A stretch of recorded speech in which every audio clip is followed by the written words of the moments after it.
Hello class 11th। हम chemical bonding के बारे में पढ़ रहे थे और बहुत दिनों के बाद आज हम मिल रहे हैं। तो क्लास 11th में केमिकल बॉन्डिंग चल रहा था हमारा और अभी जो गैप आया था उसके बाद अब कंटिन्यूसली वीडियोस आएंगे आपके पास।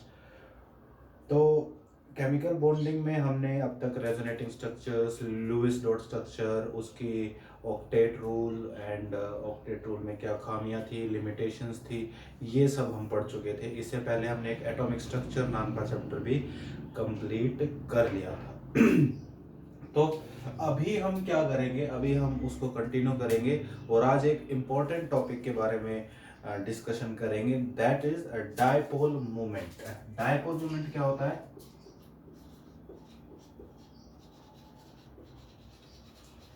इस टॉपिक से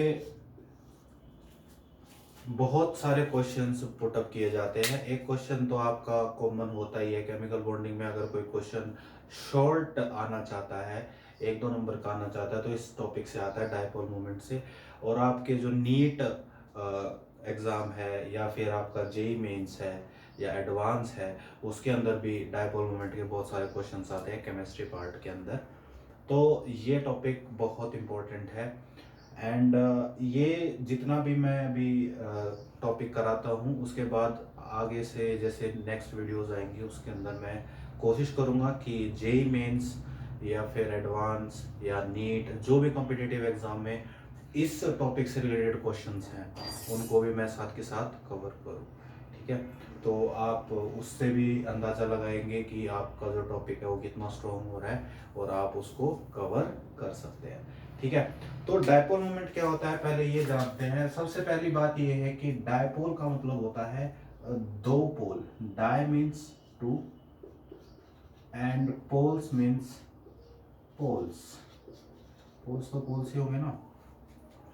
तो डायपोल मोमेंट का मतलब दो पोल्स, यानी कि डायपोल मोमेंट का मतलब हो गया आपका मॉलिक्यूल्स के अंदर, जैसे HCl है। HCl मॉलिक्यूल जो है हमें पता है एक बॉन्ड से क्या है, कनेक्टेड है। ये हमारा बॉन्ड है और ये हमारा हाइड्रोजन मॉलिक्यूल, ये हमारा क्लोरीन का एटम। तो जो ये दोनों एटम्स हैं इनके बीच में कुछ डिफरेंस है। कुछ डिफरेंस क्या है कि इनकी इलेक्ट्रोनेगेटिविटी में डिफरेंस है। ये हाइड्रोजन एटम जो होता है ये इलेक्ट्रो पॉजिटिव होता है, इलेक्ट्रो पॉजिटिव होता है, and this chlorine is electronegative. आ गई बात समझ? एक जना है इलेक्ट्रो पॉजिटिव और एक जना है इलेक्ट्रो नेगेटिव। जब इनकी इलेक्ट्रॉनिक कॉन्फ़िगरेशन ही डिफरेंट है तो इनका बिहेवियर भी डिफरेंट होगा। ये अपने साथ ज्यादा इलेक्ट्रॉन्स को लविंग करता है, रखना चाहता है, और जो हाइड्रोजन है वो इतना ज्यादा फोर्स से हाइड्रोजन को इलेक्ट्रॉन्स को होल्ड नहीं करता। ठीक है, तो हाइड्रोजन इलेक्ट्रो पॉजिटिव है, क्लोरीन इलेक्ट्रो नेगेटिव है। तो डायपोल मोमेंट हमें ये बोलता है कि अगर कोई बॉन्ड है और उसके बीच में जो दो एटम्स हैं, जो दो एटम्स के बीच में बॉन्ड है, अगर उसके अंदर पोलैरिटी डिफरेंस है, पोलैरिटी मतलब एक जना इलेक्ट्रोपॉजिटिव है और एक जना क्या है, इलेक्ट्रोनेगेटिव है, तो क्या होगा कि ये बॉन्ड के अंदर पोलैरिटी शिफ्ट होगी और इलेक्ट्रॉन्स की जो डायपोल मूवमेंट है वो डायपोल मूवमेंट हम एक एरो से डिफाइन करेंगे, and that arrow signifies the movement of dipole which is towards the more electronegative। देखें यहाँ पर तो इलेक्ट्रोपॉजिटिव एटम से इलेक्ट्रोनेगेटिव एटम की तरफ इसकी डायरेक्शन होगी। ये डायपोल मूवमेंट को दर्शाने का एक तरीका है। ठीक है, अगर आप फिजिक्स थोड़ा बहुत पढ़े हो तो ये एक वेक्टर भी होता है। वेक्टर क्या होता है? वेक्टर होता है जिसके अंदर मैग्नीट्यूड भी हो, क्या हो, मैग्नीट्यूड भी हो एंड डायरेक्शन भी हो, दोनों चीजें होंगी तो उसको आप क्या बोलोगे? वेक्टर क्वांटिटी बोलोगे। ये आपने फिजिक्स में पढ़ा होगा, अगर आप फिजिक्स थोड़ा बहुत पढ़े हैं तो। मैग्नीट्यूड एंड डायरेक्शन जिस क्वांटिटी की होती है उसको बोलते हैं वेक्टर क्वांटिटी। तो जब डायपोल मोमेंट्स को निकालने की बारी आएगी तो हमारे पास ऐसे सिंपल मॉलिक्यूल्स नहीं, थोड़े कॉम्प्लेक्स मॉलिक्यूल्स भी आएंगे। जैसे H2O है, H2O को अगर आप ड्रॉ करेंगे तो वो कुछ ऐसा दिखता है, उसके दो लोन पेयर्स ऑक्सीजन के ऊपर होते हैं तो ऐसा होगा। ठीक है। अब इसके अंदर अगर आप डायपोल मोमेंट की डायरेक्शन को दर्शाना चाहो तो आपके पास टोटल सिस्टम्स ये दो हैं और एक सिस्टम ये है, ये वाले भी तो सिस्टम्स हैं। तो जो इलेक्ट्रो पॉजिटिव है उसके तरफ से लेके इलेक्ट्रो नेगेटिव की तरफ डायरेक्शन होगी, यहाँ पे भी इलेक्ट्रो पॉजिटिव से इलेक्ट्रो नेगेटिव की तरफ डायरेक्शन होगी। अब इन दोनों वेक्टर्स का अगर आप सम करोगे तो जो रिजल्टेंट वेक्टर है वो ऊपर की तरफ आएगा। ये आपका रिजल्टेंट वेक्टर आएगा किसका, हाइड्रोजन जो वाटर मॉलिक्यूल है उसका। क्या, ये वेक्टर क्वांटिटी ऐसे अपवर्ड्स आएगी, ठीक है। तो ये डायपोल मोमेंट की डायरेक्शन हो गई H2 मॉलिक्यूल के लिए। ऐसे ही हम अलग अलग मॉलिक्यूल्स की जो डायरेक्शन है डायपोल मोमेंट की वो निकाल सकते हैं, और यही सबसे ज्यादा इंपॉर्टेंट होता है। अगर आपको ये निकालना आ गया दैट मीन्स आप डायपोल मोमेंट का क्वेश्चन सोल्व कर दोगे। वैसे डायपोल मोमेंट को अगर आप मैथमेटिकली समझना चाहें तो डायपोल मोमेंट जो होता है वो चार्ज इनटू डिस्टेंस होता है, ठीक है।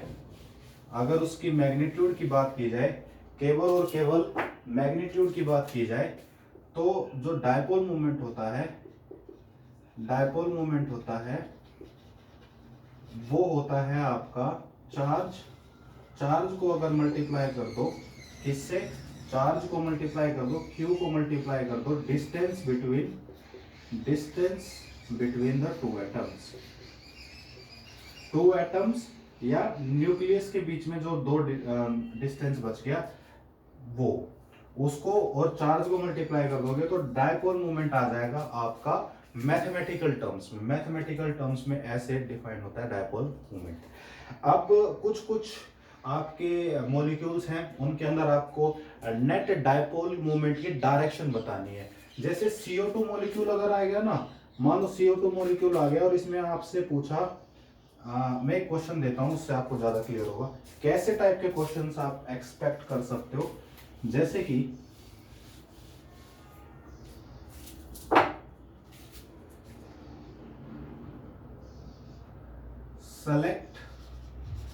select the molecules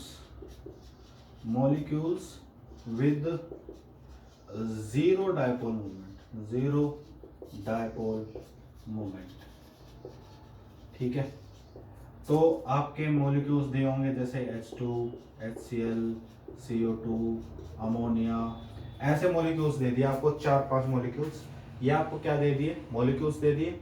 अब इनमें से आपको पूछा क्या है कि जीरो डायपोल मोमेंट किस किस का है। तो हम क्या करेंगे, ड्रॉ करके देखेंगे डायपोल मोमेंट के लिए। हाइड्रोजन और हाइड्रोजन को जब कनेक्ट करते हैं तो हमें ये पता है कि हाइड्रोजन और हाइड्रोजन के अंदर कोई पोलैरिटी डिफरेंस नहीं है। ये दोनों ही, ना तो इनमें से कोई एक ऐसा है जो कि इलेक्ट्रो पॉजिटिव हो और ना कोई एक ऐसा है जो इलेक्ट्रो नेगेटिव हो। तो इसके अंदर तो डायपोल मोमेंट हो ही नहीं सकता। तो जीरो डायपोल मोमेंट वाला एक तो ये हो गया। सेकंड है HCl को जब हम ड्रॉ करते हैं तो हमें पता है कि ये इलेक्ट्रो नेगेटिव है, क्लोरीन एटम। जो पी ब्लॉक की साइड होते हैं ना, पी ब्लॉक की तरफ होते हैं एटम्स, वो जनरली इलेक्ट्रो नेगेटिव होते हैं। मैं बोल रहा हूं जनरली, ठीक है। अगर कंपैरिजन करें एस ब्लॉक से, एस ब्लॉक वाले एटम्स जो होते हैं वो आपके इलेक्ट्रो पॉजिटिव होते हैं, और जो आपके पी ब्लॉक के एलिमेंट की तरफ होते हैं, पी ब्लॉक की तरफ होते हैं, वो आपके इलेक्ट्रो नेगेटिव होते हैं।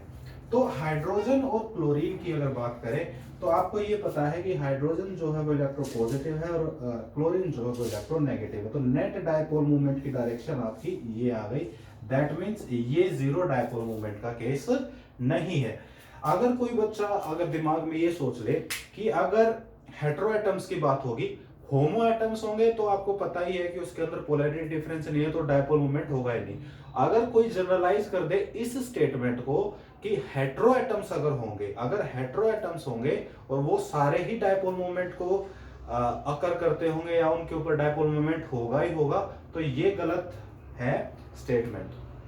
ये स्टेटमेंट बिल्कुल गलत है। इसको गलत प्रूव करने के लिए ये एटम है हमारे पास, इसको अगर आप ड्रॉ करोगे तो आपको क्या पता चलेगा, आपको ये पता चलेगा कि कार्बन डाइऑक्साइड एक हेटेरो एटम है। हेटेरो का मतलब कार्बन और ऑक्सीजन दो एटम से मिलकर बना है और दोनों एटम डिफरेंट हैं, दैट इज हेटेरो एटम। तो कार्बन डाइऑक्साइड को जब हम बनाते हैं तो हमें ये पता है कि ये इलेक्ट्रोनेगेटिव है, ठीक है। और इनके ऑक्सीजन के कंपैरिजन में कार्बन क्या है, इलेक्ट्रो पॉजिटिव है। वैसे कार्बन जो होता है वो इलेक्ट्रोनेगेटिव स्पीशीज है, वहां पे वो पी ब्लॉक में अकर करता है, तो दैट इज इलेक्ट्रोनेगेटिव। लेकिन कार्बन और ऑक्सीजन को अगर आप कंपेयर करो तो ऑक्सीजन ज्यादा इलेक्ट्रोनेगेटिव है, तो इसकी डायपोल मोमेंट की डायरेक्शन होगी इस तरफ, पॉजिटिव से नेगेटिव की तरफ चलते हैं। ऐसे ही तो दूसरा वाला भी होगा, पॉजिटिव से नेगेटिव की तरफ। जब आपने देखा कि दोनों वेक्टर्स की क्वांटिटी भी सेम है और डायरेक्शन अपोजिट है, अगर आप 5 इसको मानो 5 इसको मानो, तो ये अगर 5 पॉजिटिव का है तो ये 5 नेगेटिव का, ये अगर 5 पॉजिटिव का तो ये 5 नेगेटिव का। दैट मीन्स ये दोनों एक दूसरे को कैंसिल आउट कर देंगे और आपके डायपोल मोमेंट की जो वैल्यू है वो क्या आ जाएगी, 0 आ जाएगी। तो हेटेरो एटम सारे ही डायपोल मोमेंट रखते होंगे ऐसा जरूरी नहीं है। कार्बन डाइऑक्साइड इसका एग्जांपल है कि इसके अंदर 0 डायपोल मोमेंट होता है, जबकि ये एक हेटेरो एटम है। ऐसे ही अगर हम अमोनिया की तरफ चले, अमोनिया के अंदर अगर आप इसका स्ट्रक्चर बनाओगे तो देखो भाई, डायपोल मोमेंट के क्वेश्चन अगर आपको करने हैं तो आपको स्ट्रक्चर बनाना तो आना ही चाहिए। और जो ये वेस्पर थ्योरी है या सीवीटी है, वीवीटी है, इन सबको अगर हम पढ़ेंगे तब जाकर आपको स्ट्रक्चर्स बनाने आएंगे और आपको समझ में आएगा। तो उस टाइम पर आप डायपोल मोमेंट के क्वेश्चंस कर सकते हैं। अगर आपको ये स्ट्रक्चर समझ में नहीं आ रहे हैं तो आप थोड़ा रुक जाइए, ये चैप्टर जैसे जैसे कंटिन्यू होगा हम उसी की तरफ बढ़ रहे हैं। उसके बाद जब हम थ्योरीज पढ़ लेंगे, वेस्पर थ्योरी पढ़ लेंगे, वीवीटी पढ़ लेंगे, तो हमें स्ट्रक्चर्स बनाने आ जाएंगे। अगर आपको स्ट्रक्चर्स बनाने आ गए उसके बाद आप डायपोल मोमेंट इजीली निकाल सकते हो। मुझे तो पता है अमोनिया टेट्राहेड्रल शेप का होता है कि एक तो उसका लोन पेयर होता है और 3 हाइड्रोजन उसके ऐसे कनेक्टेड होते हैं। अगर मैं इसके अंदर डायपोल मोमेंट बनाना चाहूं तो हाइड्रोजन हाइड्रोजन हाइड्रोजन जो तीनों हाइड्रोजन है वो इलेक्ट्रो पॉजिटिव है और नाइट्रोजन उसके कंपैरिजन में इलेक्ट्रो नेगेटिव है, तो ऊपर की तरफ जाएंगे, ऊपर की तरफ जाएंगे, ठीक है। अब जो नेट डायपोल मोमेंट की डायरेक्शन है वो अपवर्ड आ जाएगी, मतलब कुछ ना कुछ तो आएगी। दैट मीन्स ये 0 डायपोल मोमेंट को अकर नहीं करता या 0 डायपोल मोमेंट अमोनिया का नहीं होता, उसका रिजल्टेंट डायपोल मोमेंट होता है दैट इज अपवर्ड, इसलिए ये 0 की कैटेगरी में नहीं आता। तो हमारे 2 मॉलिक्यूल्स तो ऐसे निकले जिनके पास डायपोल मोमेंट 0 था, 2 मॉलिक्यूल्स ऐसे निकले जिनके पास डायपोल मोमेंट नहीं था। तो जितने भी कॉम्पिटिटिव एग्जाम हैं उनमें इस तरह के क्वेश्चंस आते हैं कि आपको मॉलिक्यूल्स के दे देंगे वो 4-5 और आपसे ये पूछेंगे कि किसके अंदर आपका डायपोल मोमेंट 0 है और किस मॉलिक्यूल में आपका डायपोल मोमेंट 0 नहीं है। तो आप फिजिक्स का जो वेक्टर वाला फंडा है उसको आप इसमें अप्लाई कर सकते हो, और बाकी आपको ये पता होना चाहिए कि कौन सा एटम जो है वो इलेक्ट्रो पॉजिटिव होता है और कौन सा इलेक्ट्रो नेगेटिव होता है, तो आपके इजीली हो जाएंगे।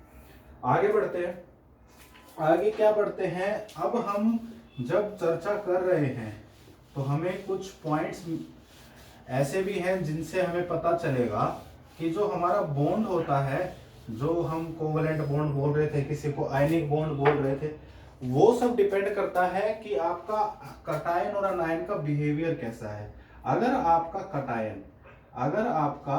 कटायन छोटा है और अनायन बहुत बड़ा है, इसके ऊपर पॉजिटिव चार्ज, इसके ऊपर नेगेटिव चार्ज, अगर ये पॉजिटिव चार्ज कैरी करता है और साइज में भी छोटा है, और आपका जो अनायन है वो साइज में भी बड़ा है और नेगेटिव चार्ज को कैरी करता है, दैट मीन्स आपको अगर इसके अंदर देखना हो तो ये आयनिक की तरफ इशारा कर रहा है। अगर ऐसा केस है तो ये आयनिक कैरेक्टर को ज्यादा प्रेफर करेगा, आयनिक बॉन्ड कैरेक्टर ज्यादा होगा, इसमें आयनिक बॉन्ड ज्यादा होगा। जो बॉन्ड होता है ना, कोई भी एटम के अंदर जो बॉन्ड होता है उसके अंदर दोनों कैरेक्टर होते हैं, कोवेलेंट कैरेक्टर भी होता है और आयनिक कैरेक्टर भी होता है। तो अगर इसका साइज बड़ा है और इसका छोटा, इसके ऊपर पॉजिटिव चार्ज है, इसके ऊपर नेगेटिव, दैट मीन्स ये आयनिक कैरेक्टर को ज्यादा कैरी करेगा। अगर अपोजिट हो जाए तो वो कोवेलेंट को फेवर करने लग जाता है, ठीक है। अब इसके अंदर 3-4 चीजें टर्म्स आती हैं, एक तो पोलराइजेशन, एक आता है पोलराइजेशन, एक पोलराइजिबिलिटी एक आता है पोलराइजिंग पावर, ठीक है, ये होते हैं, तीन टर्म्स होते हैं। एक तो होता है पोलराइजेशन। पोलराइजेशन का मतलब होता है कि ये अगर पॉजिटिवली चार्ज्ड है तो वो क्या करेगा। अब मैं थोड़ा घटनाक्रम बताता हूं तुम्हें क्या क्या होता है। मान लो एक बड़ा सा एटम है, एक बड़ा सा आपके पास अनायन है, ठीक है, और आपके पास एक छोटा सा कटायन है जो कि पॉजिटिव चार्ज को कैरी कर रहा है। अब ये पॉजिटिव चार्ज इस नेगेटिव चार्ज को क्या करेगा, अट्रैक्ट करेगा अपनी तरफ, अट्रैक्ट करेगा ना। इस क्लाउड को, इस नेगेटिव चार्ज को कटायन क्या करेगा, अपनी तरफ अट्रैक्ट करेगा। अगर ये अट्रैक्ट करेगा तो ये क्या कर रहा है, इसके पास क्या होगी, पोलराइजिंग पावर होगी। इसके पास पावर है ना, क्योंकि ये छोटा है। देखो न्यूक्लियस जितना छोटा होता है उसकी पोलराइजिंग पावर उतनी ज्यादा होती है। क्यों, अगर कंसंट्रेट कर दोगे किसी चीज को तो उसके अंदर पावर बढ़ जाएगी ना। आपका कन्वेक्स लेंस जो होता है, कन्वेक्स लेंस ऐसा होता है, वो क्या करता है, रेज को एक पॉइंट पे कंसंट्रेट कर देता है, तो वो जला देता है पेपर को भी। दैट मीन्स इसका अगर साइज छोटा होगा तो इसकी पावर ज्यादा होगी। तो पोलराइजिंग पावर जो होती है वो कटायन की होती है, और वो कटायन की पोलराइजिंग पावर क्या कहलाती है कि ये कटायन इसको कितना अपने तरफ से मॉडिफाई कर पा रहा है, अपने तरफ कितना खींच पा रहा है, इसकी शेप को कितना बदल पा रहा है, वो उसकी पोलराइजिंग पावर है, ठीक है। अब ये इसकी शेप कितनी चेंज होती है या ये इफेक्ट को कितना अपने ऊपर होने देता है, ये उसकी पोलराइजिंग एबिलिटी हो गई, पोलराइजिबिलिटी।